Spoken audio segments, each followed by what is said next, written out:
friends, welcome to today's Read Aloud. Today we're going to continue reading Stone Fox, and we're on chapter 7, The Meeting. It was Friday night, the night before the race, when it happened. Grandfather was out of medicine. Little Willie went to see Dr. Smith. Here, Doc Smith handed Little Willie a piece of paper with some scribbling on it. Take this to Lester right away. But it's nighttime. The store's closed. Just knock on the back door. He'll hear you. But are you sure it's all right? Yes, Lester knows I may have to call on him at any time, day or night. People don't always get sick just during working hours now, do they? No, I guess not.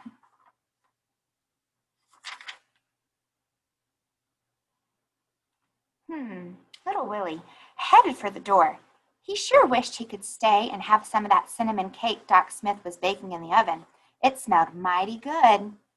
But Grandfather needed his medicine, and anyway, he wouldn't think of staying without being asked. One other thing, Willie, Doc Smith said. Yes, ma'am? I might as well say this now as later. It's about the race tomorrow. Yes, ma'am? First, I want you to know that I think you're a darn fool for using your college money to enter that race. Little Willie's eyes looked to the floor. Yes, ma'am. But since it's already been done, I also want you to know that I'll be rooting for you. Little Willie looked up. You will? Win, Willie. Win that race tomorrow. Little Willie beamed. He tried to speak, but couldn't find the words. Embarrassed, he backed over to the door, gave a little wave, and then turned quickly to leave. And Willie? Yes, ma'am? If you stay a minute, you can have some of that cinnamon cake I've got in the oven. Yes, ma'am. Later on his way to town, little Willie sang at the top of his lungs. The sled's runners cut through the snow with a whish, swish. This was a treacherous road at night, but the moon was out and Searchlight could see well. And anyway, they knew this road by heart. Nothing was going to happen. Lester gave Little Willie a big bottle of what looked like dirty milk. How's your grandfather doing? Lester asked. Not so good, but after I win the race tomorrow, he'll get better. Doc Smith thinks so too. Lester smiled. I admire you, Willie. You got a heap of courage going up against the likes of Stone Fox. You know he's never lost, don't you know? Yes, I know. Thank you for the medicine. Little Willie waved goodbye as Searchlight started off down Main Street. Lester watched the departing sled for a long time before he yelled, Good luck, son! On his way out of town along North Road, Little Willie heard dogs barking. The sounds came from the old deserted barn near the schoolhouse. Little Willie decided to investigate. He squeaked open the door barn and peeked in. It was dark inside and he couldn't see anything. He couldn't hear anything either. The dogs had stopped barking. He went inside the barn. Little Willie's eyes took a while to get used to the dark, and then he saw them, the 5 Samoans. I don't know how to say what kind of dog they are. They look like this. Samoyeds? Sorry, friends. I'll try to be a learner later and figure it out. They were in the corner of the barn on the bed of straw. They were looking at him. They were so beautiful that Little Willie couldn't keep from smiling. Little Willie loved dogs. He had to see the dogs, it's that word again, up close. They showed no alarm as he approached or as he held out his hand to pet them. And then it happened. There was a movement through the darkness to Little Willie's right. A sweeping motion, fast at first, and then it appeared to slow and stop. But it didn't stop. A hand hit Little Willie right in the face, sending him over backwards. I didn't mean any harm, Mr. Stone Fox, Little Willie said as he picked himself up off the ground, holding a hand over his eye. Stone Fox stood tall in the darkness and said nothing. Searchlight barked outside. The dogs from Stone Fox's dogs, the Samoyeds, I need to learn how to say that. Little Willie continued, I'm going to race against you tomorrow. I know how you want to win, but I want to win too. I gotta win. If I don't, they're going to take away our farm. They have the right. Grandfather says that those that want to bad enough will, so I will. I'll win. I'm going to beat you. I am going to look up how to say this word because it's driving me bananas. So what do you guys think so far? What's happening? Now I have to find that word. Okay. SAMOYED.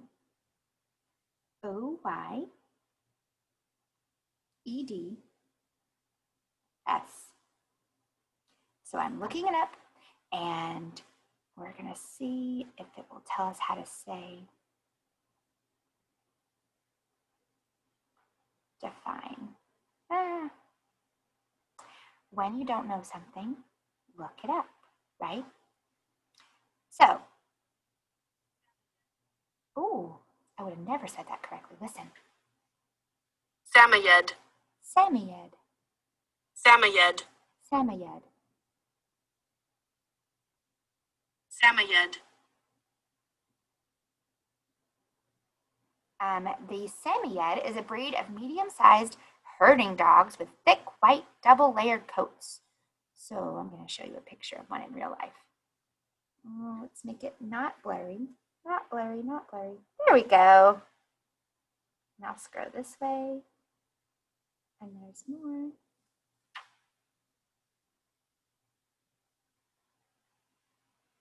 All right.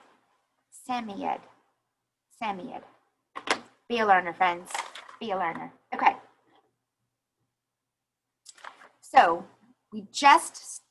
Stone Fox was in the cave with Little Willie, and he popped him in the face because he thinks he's going to hurt his dogs, I'm sure.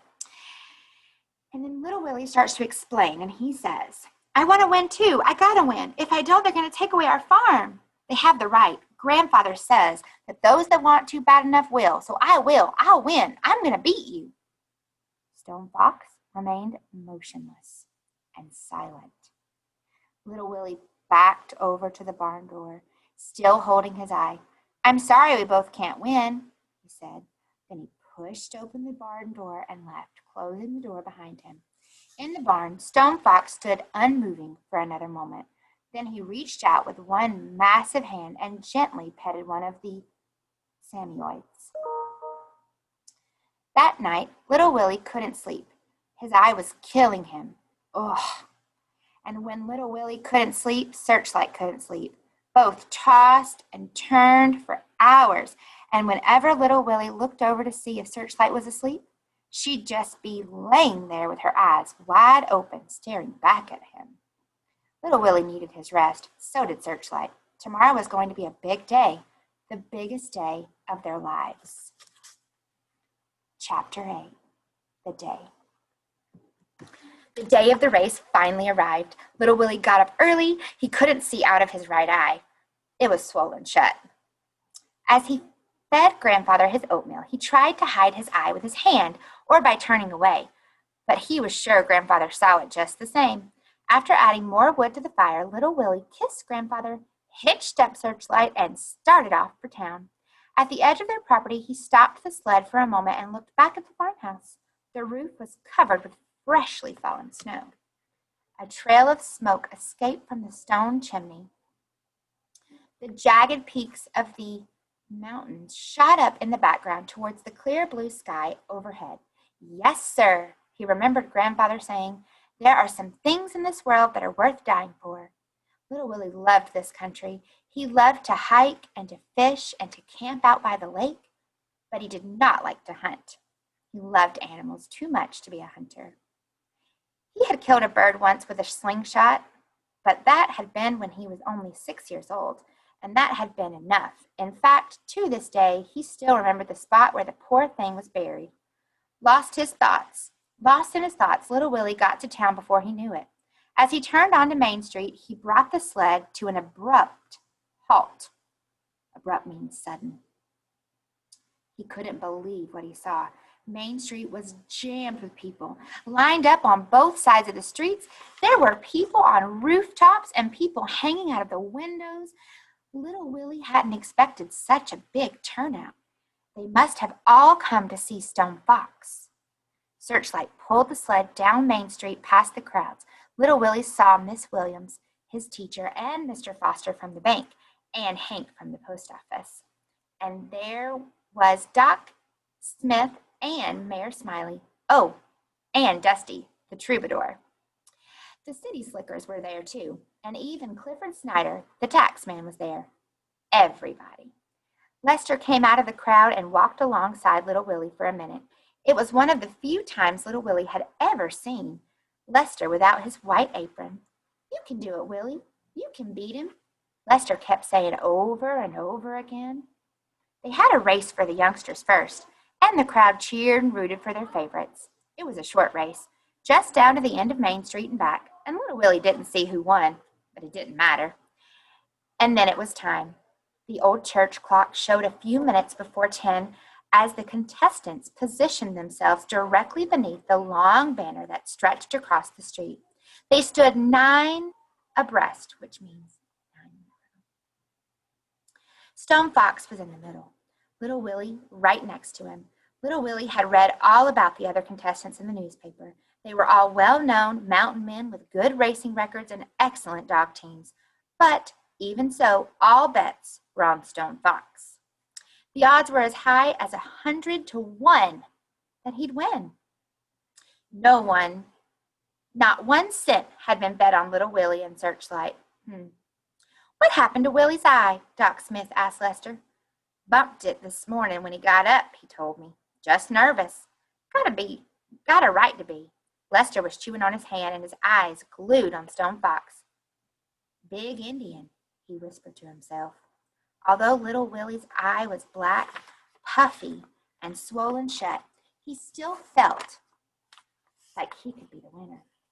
He was smiling.